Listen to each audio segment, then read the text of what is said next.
Dalam video ni, saya akan berkongsi kepada anda apakah bisnes yang paling laris. Ramai orang mencari bisnes paling laris mengharapkan produk dibeli setiap hari, setiap bulan, selama bertahun-tahun. Jadi apakah bisnes yang sesuai dengan benda ni? Saya akan kongsikan dalam video ni.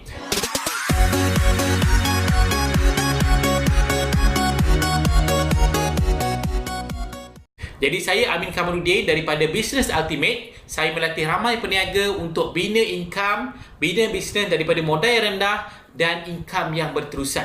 Jadi kalau anda first time tengok video ni, masuk ke channel saya harapkan anda boleh klik subscribe dan klik butang loceng di bawah. Okey, apakah bisnes yang paling laris mengikut takrifan? Okey, takrifan laris ni maksudnya laku lah. Maksudnya selalu dijual. Ataupun selalu habis. Orang cakap, boy, goreng pisang tu selalu habis. Goreng pisang tu laris, maksudnya produk tu bagus. Okey, jadi macam mana kita nak tahu kriteria-kriteria yang membolehkan bisnes kita nanti jadi sangat laris? Okey, saya nak berkongsi pengalaman saya. Okey, saya dulu bila saya decide untuk buat bisnes pada 2013, okey, saya balik daripada seminar bisnes, saya rasa semangat nak buat bisnes. So jadi mencari-cari produk apa. Dan masa itu kita punya mentor cakap, produk tak penting, yang penting ialah pemasaran. Okey, mungkin orang baru first time kita buat bisnes, kadang-kadang kalau kita terlalu memilih nak buat bisnes apa, kita jadi tak buat-buat. Jadi tidak ada apa yang berubah, tidak ada apa yang kita belajar. Jadi mungkin masa tu mentor suruh terus pilih mana-mana produk dan buat. Dan saya pun buat. Jadi daripada situ saya dapat pengalaman betapa pentingnya pemilihan produk yang betul untuk anda ada income yang besar dan berterusan. Okey, jadi daripada pengalaman saya yang pertama, saya buat bisnes makanan. Dan saya juga partnership dengan saya punya wife untuk juga buat bisnes kosmetik, tudung, baju, kain dan sebagainya. Tapi hasilnya bisnes tak bertahan. Bisnes susah nak bertahan dan nak dapat income yang berterusan agak susah. Jadi selepas beberapa tahun, saya jumpa satu model bisnes yang sangat menarik perhatian. Tetapi saya tak adalah terus jam sebab dah banyak kali buat tapi tak jadi. Jadi saya amat berhati-hati. Jadi saya join satu kelas produk ni yang dibuat oleh syarikat tu. Bila saya join, saya tengok produk-produk tu ada hasil kajian yang tinggi. Maksudnya bukan sebarang produk. Produk itu ada komitmen daripada syarikat yang ada saintis dan sebagainya. Menyebabkan produk itu, bila saya nak join itu, saya dapat tahu yang ada orang yang guna produk tu lebih daripada 20 tahun di Malaysia. Jadi daripada situ saya tengok, ini mungkin produk yang, sebab itulah produk ni sampai sekarang masih ada. Jadi daripada situ saya nak sharekan tentang apa kriteria bisnes yang kalau anda nak bisnes tu satu bisnes yang laris. Okey, pertama, jadi dari sudut pemilihan produk, pertama, produk tu mestilah berkualiti. Sebab ramai orang boleh cakap berkualiti, produk saya berkualiti. So apa maksud berkualiti ni? Berkualiti ni maksudnya mutu dia tinggi. Dia dibuat dengan komitmen. Dibuat dengan mungkin pelaburan yang tinggi. Dibuat dengan syarikat itu mengorbankan banyak duit, banyak masa untuk hasilkan produk yang memberi kesan kepada orang. Okey, kalau semua orang boleh cakap produk tu, tapi tahap kualiti macam mana? Okey, tahap kualiti macam mana? Saya suka untuk tengok siapa yang ada di belakang produk tu. Macam mana syarikat tu? Syarikat tu komitmen macam mana? Sanggup ke syarikat tu declare macam garanti produk ni jadi, garanti produk ni selamat. Lepas tu daripada garanti tu, apa pula dia punya sokongan dia? Berapa pelaburan dah habis untuk hasilkan produk tu? Jadi bila syarikat tu boleh buktikan benda tu, jadi kita boleh dapat produk yang bermutu. Bermutu maksudnya pelanggan guna dan pelanggan rasa kesan. Rasa kesan seperti yang diceritakan. Bukan setakat cakap dekat kotak, dekat iklan, ayat, bubam-bubam, tetapi bila orang makan tak ada kesan. Itulah yang berlaku dalam dan memberi kesan yang lama, bukan sekejap je. Macam produk-produk yang kami buat dulu, yang kami bisnes dulu, dia ada bagi kesan sebulan, 2 bulan, 3 bulan, lepas tu dah tak ada kesan. Jadi pelanggan menagih perubahan lagi. maksudnya keadaan mereka lebih baik, masalah mereka lebih baik. Contohnya dalam produk kesihatan yang saya buat. Jadi benda tu tak berlaku. Jadi bila dengan produk quality, orang stay. Saya pelik macam mana orang boleh makan produk ni sampai 20 tahun. Kalau produk ni harga tinggi, kenapa orang makan selama 20 tahun? So saya buat kajian, saya research sendiri dan saya join kelas dan saya bertanya dan saya dapat jawapannya. So produk mestilah berkualiti. Kedua, untuk produk tu laris, maksudnya orang kena datang beli balik. Betul tak? Orang dah rasa kesan, tapi bila produk tu habis? Kalau produk tu habis setahun sekali, maksudnya tak laris lah. Daripada setiap orang tu kita nak laris. Bukan setiap orang baru. Kita nak setiap orang yang pernah membeli pun menjadi laris juga. Maksudnya orang tu keep on datang.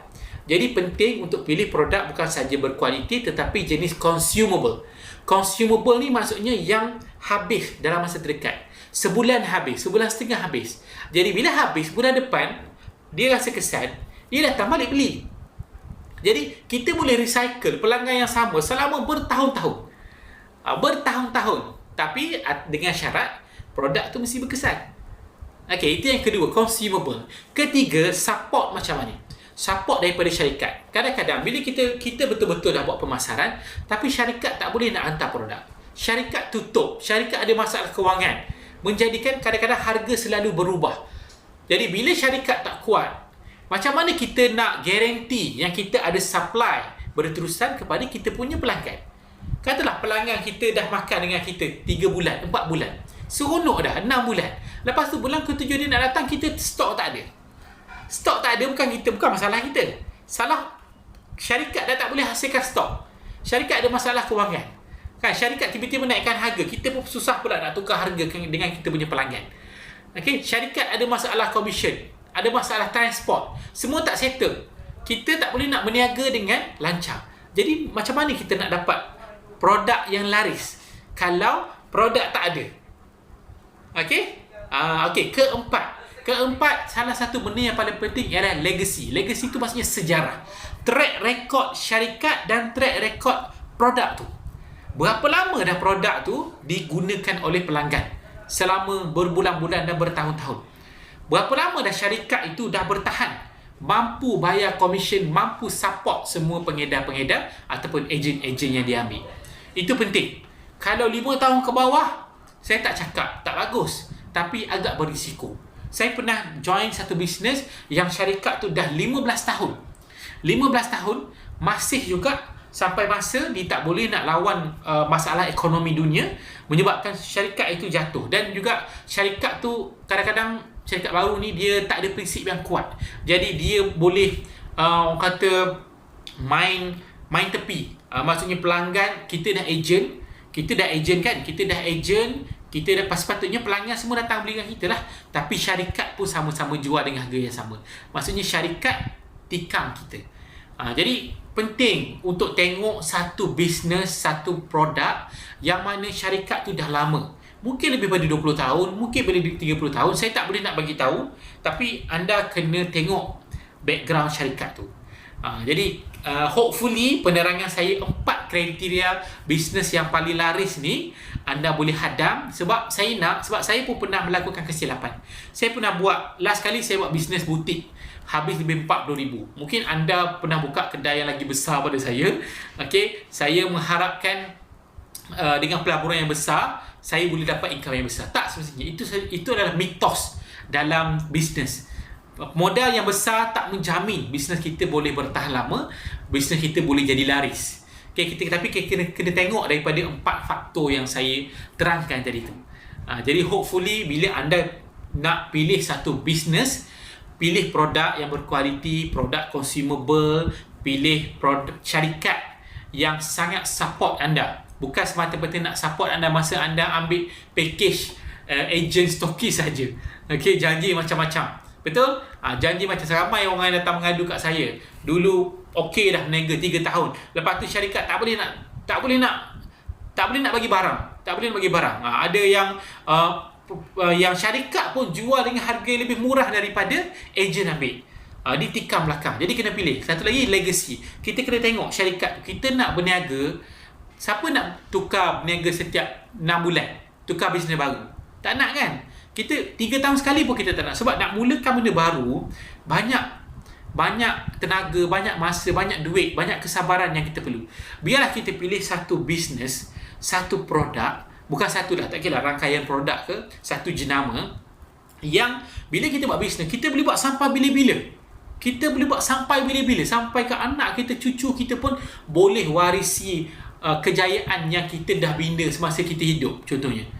Jadi biarlah, sebab kita kerja keras, kita nak dapatkan pelanggan, kita nak naikkan branding kita, kita nak belajar teknik itu, teknik ni, kita kerja keras, betul?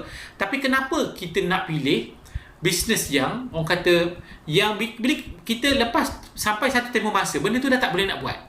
Betul tak? Betul tak? Jadi penting untuk pilih bisnes yang sangat long term. Okey, kalau anda berminat untuk tahu bisnes apa, saya boleh kongsikan bisnes apa, tapi anda ada kontak saya ataupun join program-program yang saya share. Saya share di bahagian description. Jangan bimbang, modal permulaan memang mampu. Memang semua orang mampu untuk modal permulaan ni. Okey, tapi ia memenuhi 4 kriteria yang saya ceritakan tadi. Sebab bila kita buat bisnes tu bermasalah bukan disebabkan oleh kita, banyak pengorbanan kita, banyak masa kita dah habis. Masa kita tak boleh dapat balik, betul tak? Tak semua orang nak mula dengan bisnes yang betul.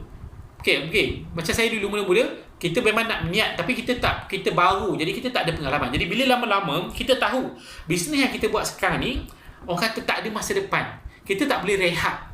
Betul tak? Kita tak boleh rehat. Walaupun laris, kita tak boleh rehat. Kita tak boleh pergi travel, tak boleh pergi mana. Kalau kita tinggal bisnes tu tak boleh bagi duit kat kita, lepas tu kita ada masalah dengan kewangan.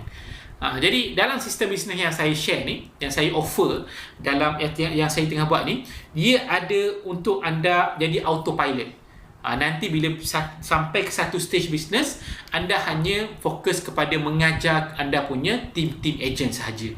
Sebab anda dah buat jualan daripada awal, anda dah ada pelanggan anda sendiri, tapi untuk besarkan lagi income, ada sistem-sistem yang orang kata tidak perlukan modal sangat dan tidak memerlukan orang kata risiko, contohnya gaji pekerja dan sebagainya, tak ada. Okey, jadi kalau anda berminat nak tahu, anda klik di bahagian description di bawah. Dan sekali lagi, satu lagi, kalau anda ada apa-apa soalan tentang berkaitan dengan bisnes, okey, boleh anda komen di bahagian komen. Okey, jadi itu saja. Terima kasih yang menonton. Assalamualaikum.